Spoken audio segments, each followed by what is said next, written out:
샬롬 샬롬. 하나님 사랑합니다. 여러분 주 안에서 사랑합니다. 오늘 사순절 둘째 날이죠. 시편 23편 말씀을 함께 합독했습니다. 오늘은 교만한 자여 에스겔 28장 1절에서 36절이 전체 내용 함께 합독했습니다. 하나님 가장 싫어하는 것 두 가지가 있죠. 무엇일까요? 우상 숭배, 그리고 둘째는 교만입니다. 우상을 숭배하는 것, 그리고 교만한 것. 하나님이 두 가지 죄악에 대해서 반드시 대가를 치르게 하시겠다고 말씀을 하시죠. 두 가지 죄악을 범하고도 진실로 회개하고 나오면 하나님께서는 항상 언제나 용서해 주시지만 이 두 가지 죄악을 범하는 자들은 쉽게 또한 회개하지를 않습니다. 영적으로 생각해 보아야 되는데 다른 죄도 마찬가지지만 우상 숭배와 교만의 죄는 악한 사탄의 역사가 아주 강하게 일어나죠. 하나님 우상 숭배자에게는 3, 4대까지 그 죄값을 물으시겠다고 성경에서 말씀합니다. 교만한 자에게는 하나님이 직접 대적하여 싸우시겠다고까지 말씀을 하셨습니다. 오늘 본문에도 나오지만 사탄의 가장 큰 특징은 교만입니다. 내가 제일이다. 다시 말해서 악한 영이 임하면 제일 먼저 나타나는 현상이 교만입니다. 그동안 두로에 대해서 말씀을 계속 살펴보았습니다. 두로는 악한 세상을 의미한다라고 우리가 해석을 했죠. 본문 속에서 주목해 보아야 할 것은 두로 왕이 교만의 근원을 악한 사탄의 교만과 연결시켜서 밝혀주고 있습니다. 그러므로 교만한 근원은 악한 원수 사탄으로부터 온 것이라는 것을 우리가 절대로 잊지 말아야 되겠죠. 저와 여러분에게 우리 마음속에 교만은 없는지 누구에게나 그런 부분들은 다 있을 것입니다. 그것을 깨달아 아는 것이 중요하고, 그리고 또한 내가 낮아지는 것이 가장 중요하겠죠.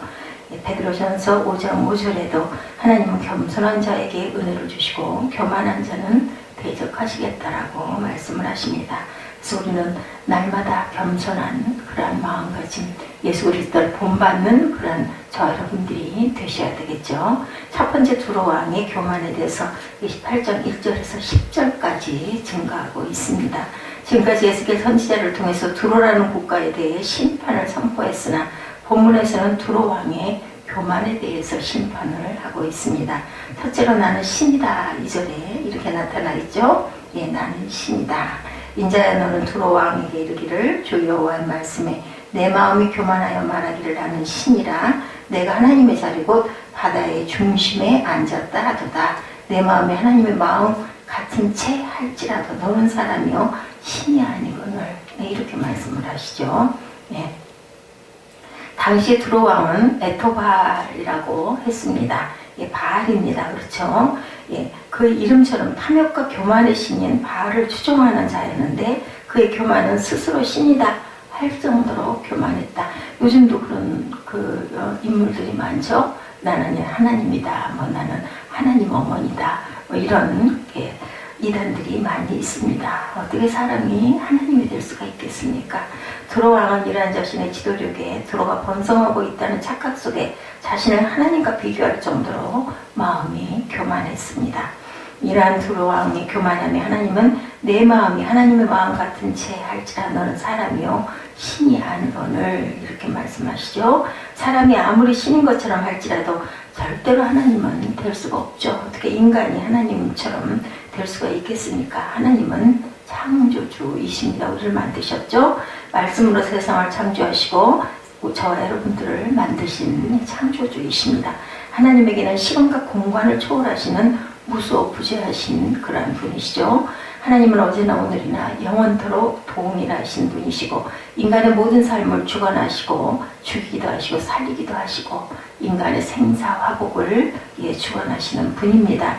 인간이 아무리 뛰어나도 이런 모든 것들을 할 수가 없어요. 우리 생명을 우리 마음대로 어느 날 죽고 싶다고 딱 죽었다가 살고 싶다고 딱 살아났다가 이럴 수 없죠. 우리는 누구도 한 치 앞을 알 수 없는 그런 안개와 같은 존재. 야고보 사도가 얘기하죠. 모든 인간은 왕이 됐든 거지가 됐든 자기의 죽음이 10분 후에 올지 1시간 후에 올지 1년 후에 올지 알 수가 없습니다.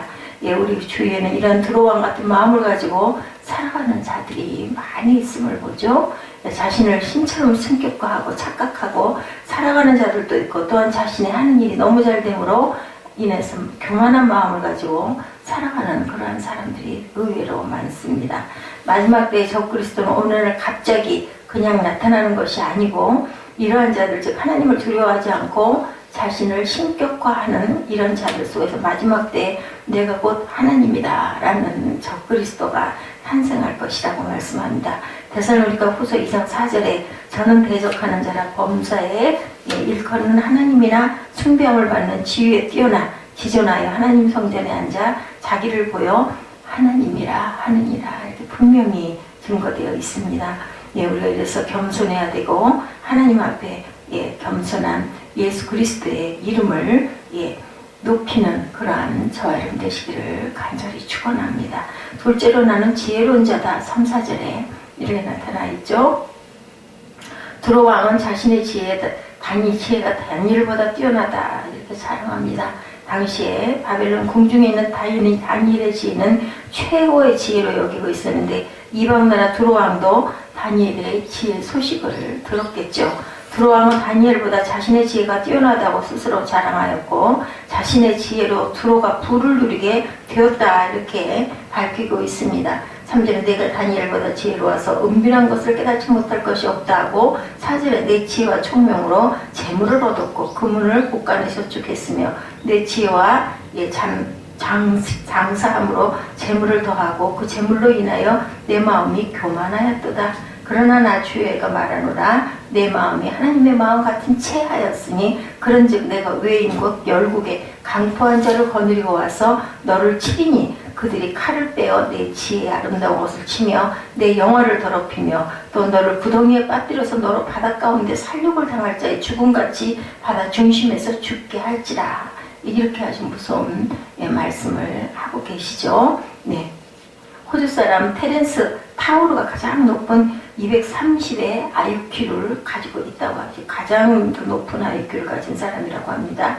우리나라에도 김옹윤 씨라는 분이 210 IQ로 제일 높고 세계 3위로 이렇게 IQ가 높다고 합니다.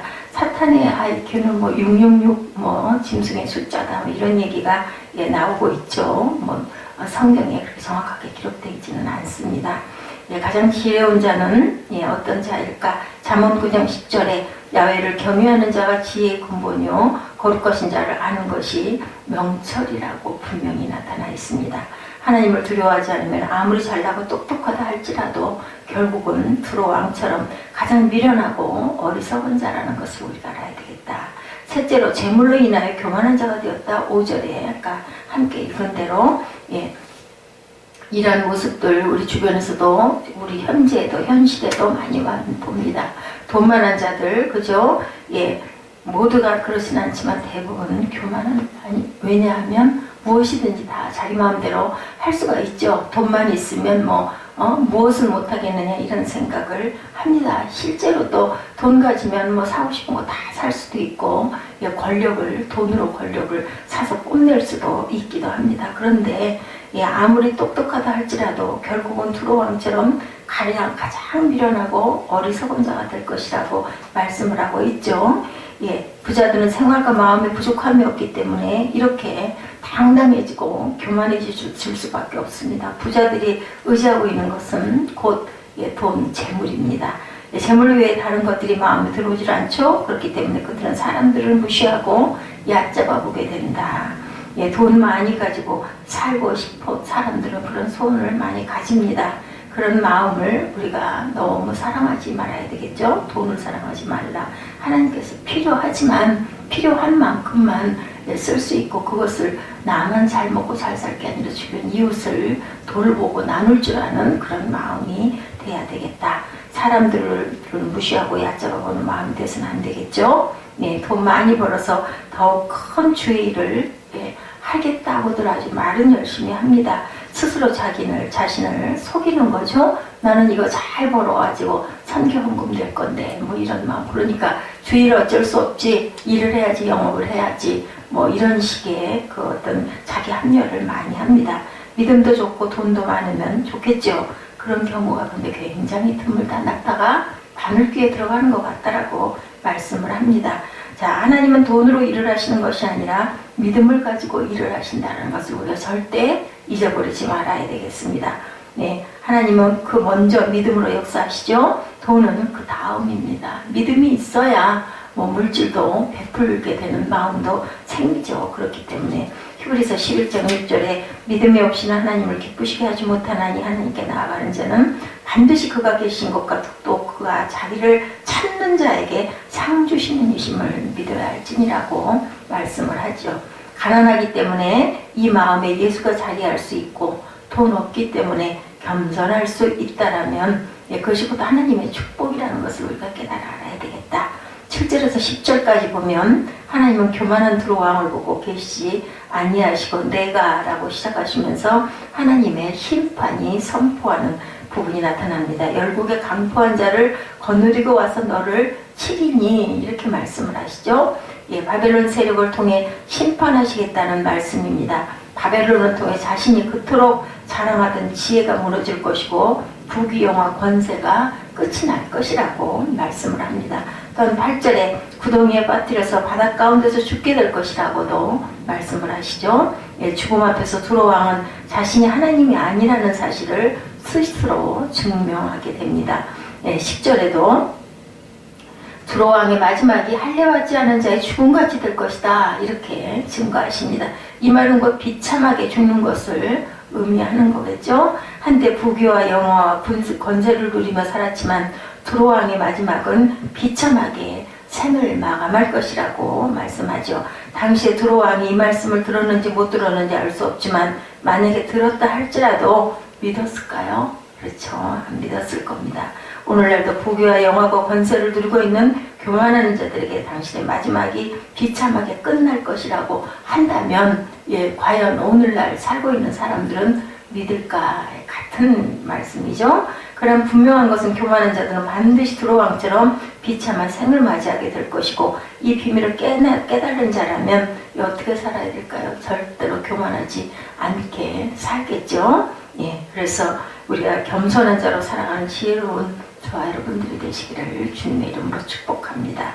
두 번째 교만한 자를 위한 애가 18장 11절에서 19절이죠. 야훼의 말씀이 또 내게 임하여 가라사대 인자야 두로왕을 위하여 애가를 지어 그에게 이르기를 주 야훼의 말씀에 너는 완전한 인이었고 지혜가 충족하며 온전히 아름다웠도다. 내가 옛적에 하나님의 동산 에덴에 있어서 각종 보석과 홍보석과 황보석과 금강석과 황옥과 홍만호와 창옥과 창보석과 남보석과 홍옥과 황구로 단장하였으며 내가 지음을 받던 날 너를 위하여 소고와 비파가 예비되었도다. 너는 기름 부음을 받은 덮는 그룹이며 내가 너를 세우며 내가 하나님의 성산에 있어서 화강석 사이에서 왕래하였도다. 14절까지 이렇게 말씀을 합니다. 또한 하나님 성면산을 왕래하였고 15절에 지음받던 날부터 완전하더니 불의가 드러났도다. 이렇게도 말씀하죠. 이 같은 묘사는 단순히 두로왕을 의미하는 것이 아니라 두로왕은 완전한 자도 아니었고 덮는 그룹도 없었고 기름 부음도 받지 아니하였고 하나님 성산을 왕래하지도 않았습니다. 하나님은 에스겔 선지자를 통해서 두로왕이 교만함을 지적하는 가운데 교만의 가장 뿌리 깊은 근원인 사탄의 교만에 대해서 언급하고 계시죠. 그러므로 본문의 내용은 1차적으로 두로왕에 관한 묘사이지만 궁극적으로는 사탄에 관한 묘사라고 우리가 깨달아야 합니다. 사탄 루시퍼에 대해서 이사야서에도 하나님은 언급하시죠. 이사야 14장에 사탄 루시퍼는 처음부터 악한 존재는 아니었습니다. 루시퍼는 천사들 가운데 가장 영화롭게 지음을 받은 자였지만 그의 교만이 하나님을 대적하게 돼서 천국에서 쫓겨남을 당하는 그런 사탄이 되죠. 16절에 보면 두로왕이 내쫓김을 당하는 것처럼 사탄도 하나님의 성산에서 내쫓김을 당하게 될 것이다 라고 말씀합니다. 17절에 교만한 자들이 왜 교만해지는지 뭐라고 그래요? 아름다움으로 마음이 교만해졌고 영화로움으로 지혜가 더러워졌다. 이렇게 말씀을 하죠. 루시퍼가 자신의 아름다움을 통해 하나님의 영광을 나타내며 살았다면 그는 교만한 자가 되지 않았을 것이다. 자신이 받은 놀라운 지혜로 하나님을 대적하지 않았더라면 그 지혜가 더러워지지 아니했을 것이다. 두로왕도 마찬가지입니다. 세상 왕국의 부와 영광을 누리고 살면서 자신을 높이고 자랑하기 원했기 때문에 교만의 영이 임하고 그로 인해 들어왕은 심판을 당할 수밖에 없었다. 18절도 내 모든 성소를 더럽혔다라고 했는데 이 성소는 하나님의 성소가 아닌 교만한 자들이 만들어 놓은 우상의 제단들을 의미합니다.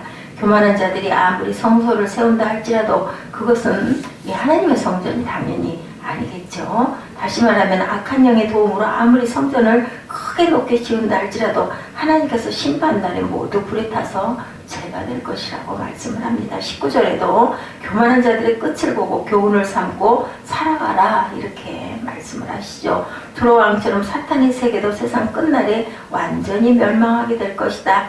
잠언 16장 18절이죠. 교만은 패망의 선봉이요 거만한 마음은 넘어짐의 앞잡이다 이렇게 말씀합니다. 모든 불의는 교만에서 시작되고 교만은 자신의 존재가 어떤 자인지 망각하는 데서부터 시작된다는 것을 잊지 말아야 되겠죠. 그러므로 이 약한 교만에서 사람이 벗어날 수 있는 길은 항상 자신의 모든 것이 하나님께로부터 시작되었고 주어졌다는 것을 잊지 말아야 되겠다.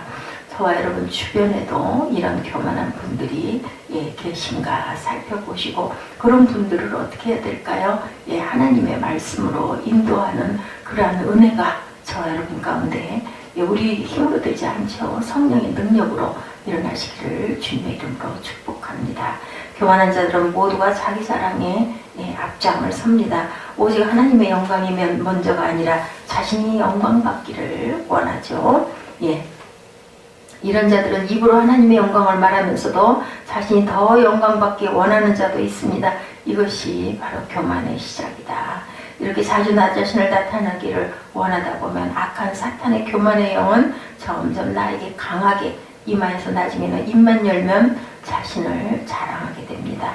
우리 주위에 자신을 자랑하는 자들이 있다면 그 자는 교만한 영에 붙잡혀 있는지 한번 우리가 생각해 봐야 되겠죠. 우리가 할 수 있는 것은 아무것도 없습니다. 호흡을 하고 있다고 해서 내가 숨을 쉬는 게 아니라 하나님께서 저희들에게 호흡을 주셨다는 것을 감사해야 되겠죠. 하나님은 지금이라도 나를 죽일 수도 있고 살리실 수도 있는 분이시고 내가 가지고 있는 생명과 지혜와 재물과 권력 모든 것이 하나님으로부터 시작되었고 그렇게 유지되고 있다는 것을 깨닫고 살아가는 저와 여러분들이 되시고 감사하셔야 되겠죠. 하나님 앞에 기도할 때 저는 아무것도 할 수 없습니다. 무엇 하나 할 수 있는 것이 없습니다. 저를 붙잡아서 주님께서 사용하여 주옵소서라고 우리가 이렇게 기도해야 되겠습니다. 요한복음 15장 5절에 주님께서 나를 떠나서는 너희가 아무것도 할 수 없습니다. 이렇게 말씀하시죠. 우리가 예수를 떠나는 순간 악한 교만의 영이 나를 노리고 있다는 사실을 명심해야 되겠습니다. 오직 예수 신앙으로 살아가는 지혜로운 저와 여러분들이 되시기를 축복합니다. 나의 모든 것은 나로 인해 시작된 것이 아니라 하나님으로부터 시작되었다라는 것, 그리고 겸손하게 살아가는 그런 저와 여러분들이 되셔야 되겠습니다. 세 번째, 시돈에 대한 심판 20절에서 26절에 야훼의 말씀이 또 내게 임하여 가라사대 인자야 너는 낯을 시돈으로 향하고 그를 쳐서 예언하라. 너는 이르기를 주 야훼의 말씀에 시돈아 내가 너를 대적하나니 내 가운데서 내 영광이 나타나리라 하셨다 하라. 내가 그 가운데 북문을 행하여 내 거룩함을 나타낼 때 무리가 나를 야훼인 줄 알지라. 내가 그에게 연병을 보내며 그의 거리에 피가 흐르게 하리니 사방에서 오는 칼에 상한 자가 그 가운데 엎드러질 것인즉 무리가 나를 야훼인 줄 알겠고 이스라엘 족속에게는 그 사면에서 그들을 멸하시는 자 중에 찌르는 가시와 아프게 하는 가시가 다시는 없으리니 그들이 나를 주 야훼인 줄 알리라. 이렇게 말씀을 하죠. 나 주 야훼가 말하노라. 내가 열방에 흩어져 있는 이스라엘 족속을 모으고 그들로 인하여 열국의 목전에서 내 거룩함을 나타낼 때 그들이 고토 곧 내 종 야곱에게 준 땅에 거할지라. 그들이 그 가운데 평안히 거하여 집을 건축하며 포도원을 심고 그들의 사면에서 멸시하던 모든 자를 내가 국문할 때 그들의 평안히 살며 나를 그 하나님 야훼인 줄 알리라. 이렇게 말씀합니다. 시돈은 가나안의 장자인 시돈의 후손들이 세운 성읍으로 가장 크고 오래된 지중해 항구 도시였지만 두로가 번창함으로 그 영향력 아래 소속된 그런 자매 도시가 되었습니다. 시돈의 위치는 두로보다 32km 북쪽에 자리 잡고 있었고 현재는 레바논 공화국에 속해 있고 사이다라고 불리는 인구 5만 명 정도의 작은 항구 도시가 되었습니다. 시돈에 대한 심판은 두로에 비해 아주 간략하게 선포되고 있는데 이것은 시돈의 세가 크지 않아서가 아니라 두로와 자매국가에 들 시돈 역시 두로의 죄와 다를 바가 없기 때문에 죄에 대한 구체적 언급이 없이 바로 심판을 선포하고 있다고 우리가 해석을 해야 되겠죠. 22절에 보면 내가라는 3번의 말씀이 언급되고 있습니다. 내가 너를 대적하리니 내가 그 가운데 국문하리니 내 거룩함을 나타낼 때 이 말씀 속에는 시돈이 어떤 죄를 범했는지를 말할 수 있죠. 역사적으로 시돈은 우상숭배지로 널리 알려져 있었고 성경을 보면 많은 우상숭배가 시돈에서 기원한 것으로 기록되고 있습니다. 솔로몬은 시돈으로부터 아스타롯 우상을 도입했고 이스라엘 왕 아합은 시돈 왕의 딸인 이세벨을 아내로 맞이했지만 이세벨은 바알 숭배를 이스라엘에게 끌어들여서 이스라엘 백성에게 바알을 섬기게 하는 죄를 범합니다. 이러므로 이러한 시돈에게 하나님은 국문하시고 대적하여 하나님의 거룩함을 나타내어 하나님이 야훼인 줄 알게 하시겠다라고 말씀을 하시죠. 하나님은 교만한 자도 대적하시지만 우상숭배자들을 대적하는 하나님으로 임하십니다. 23절에 하나님의 심판의 방법이 언급되는데 시돈은 연병과 칼로 심판을 당하게 될 것이다. 이것은 곧 전쟁을 통해 시돈이 멸망할 것이라는 겁니다. 시돈은 아수르, 애국, 바벨론, 바사 제국의 여러 나라의 침략을 받다가 BC 33년 알렉산더 대왕에 의해서 완전히 멸망을 합니다. 24절에 보면 시돈은 이스라엘에게 찌르는 가시와 아프게 하는 가시 같은 존재라고 증거하죠. 역사적으로 시돈이 정치적으로나 군사적으로 이스라엘에게 별 영향을 끼친 것이 없는 사실을 볼 때 아마도 이 말씀은 종교적으로 시돈이 이스라엘에게 큰 악영향을 끼친 것을 두고 하는 말씀인 거죠. 앞에서도 언급했지만 시돈은 이스라엘을 우상숭배에 깊이 빠지게 했는데 하나님은 그 사실을 기억하시고 심판하시고 그 가시를 제하여 버리시겠다라고 말씀합니다. 하나님의 택한 믿음의 사람들에게 가시 역할을 해서는 안 되겠죠. 그러나 예수님은 마지막 때 믿음의 사람들이 세상으로부터 미움의 가시를 받을 것이라고 말씀하셨습니다. 마태복음 24장 90절이죠. 그때 사람들이 너희를 환난에 넘겨주겠으며 너희를 죽이리니 너희가 내 이름을 위하여 모든 민족에게 미움을 받으리라. 그때 많은 사람이 시험에 빠져 서로 잡아주고 서로 미워할 것이다 라고 증거되어 있죠.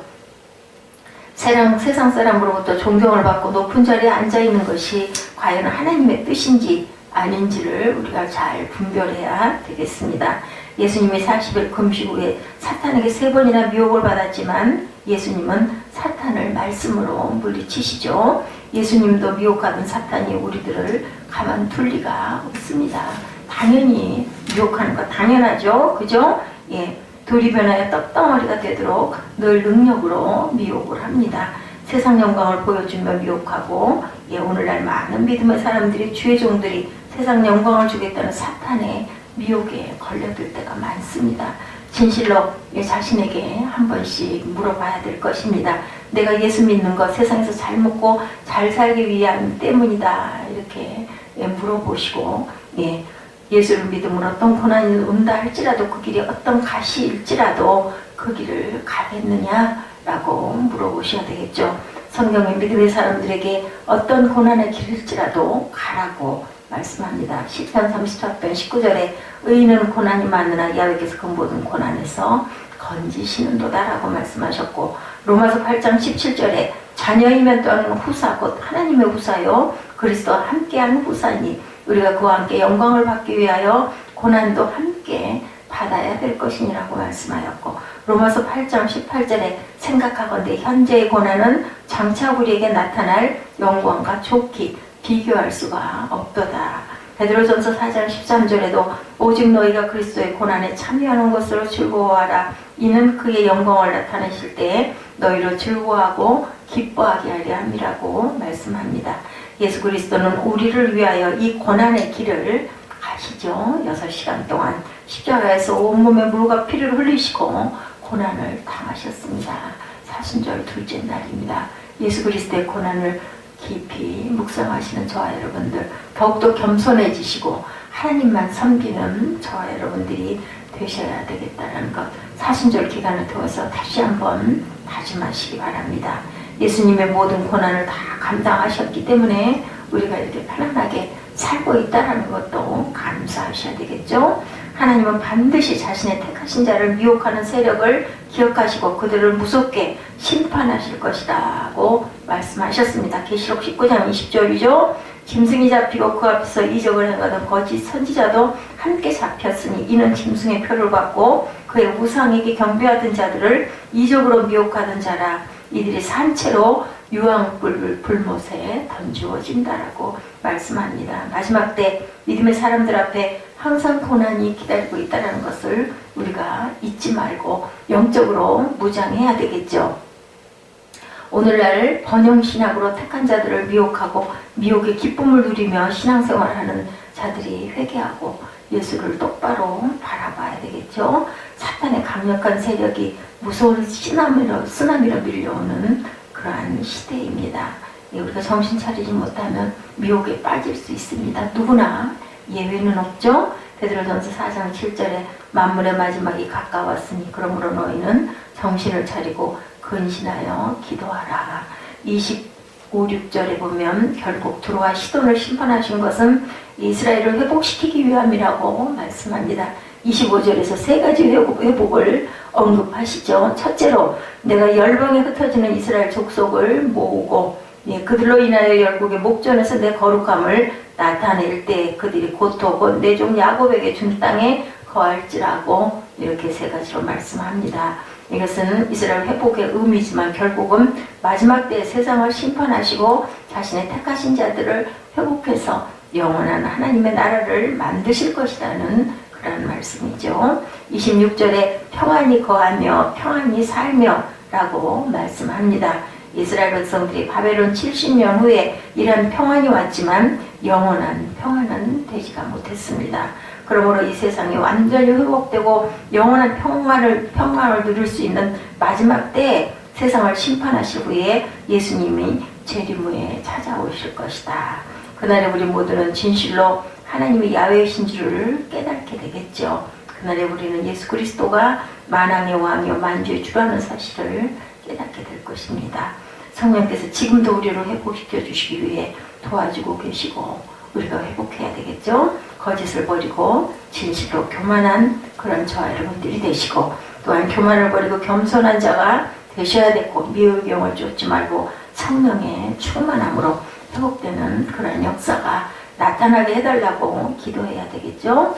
교만한 자들은 절대로 다른 사람의 권면에 귀를 기울이지를 않습니다. 그래서 바꾸기가 어렵죠. 전도하기가 어렵습니다. 그러므로 교만한 자들을 보면 고집에 세인 사람들이 굉장히 많은데 모든 동물들이 귀를 가지고 있는데 뱀은 귀가 없다고 그러죠. 원래는 귀가 있었는데 후각과 미각을 많이 쓰다가 귀가 퇴화되었다고 합니다. 인간도 마찬가지죠. 세상 것에만 깊은 관심을 가지고 살면 영적 귀가 없어져 버리죠. 계시록 3장 6절에 귀 있는 자는 성령이 교회들에게 하시는 말씀을 들을지어다 이렇게 말씀을 합니다. 인간도 세상 것에만 깊은 관심을 가지면 귀가 있어도 듣지를 못하게 된다는 거죠. 귀 없는 자가 없습니다. 그러나 영적 귀가 없는 자들이 많다라는 것을 잊지 말아야 되겠다. 우리는 너무 연약하죠. 예수님이 붙잡아 주시지 않으면 우리는 넘어지고 항상 주저앉게 되어 있습니다. 그렇기 때문에 항상 약한 사탄의 영에게 미혹되지 않도록 깨어서 기도하고 항상 하나님의 말씀으로 전신갑주를 삼고 우리가 하나님 안에서 하나님의 능력의 팔 안에서 항상 살아가는 그러한 하나님의 사랑이 저와 여러분 가운데 임하실 수 있도록 늘 사모하시고 기도하시고 말씀으로 무장하시는 그러한 사순절 기간 주님의 은혜와 주님의 고난에 우리 마음을 쏟는 그러한 귀한 시간 되시기를 주님의 이름으로 축복합니다. 기도하시겠습니다.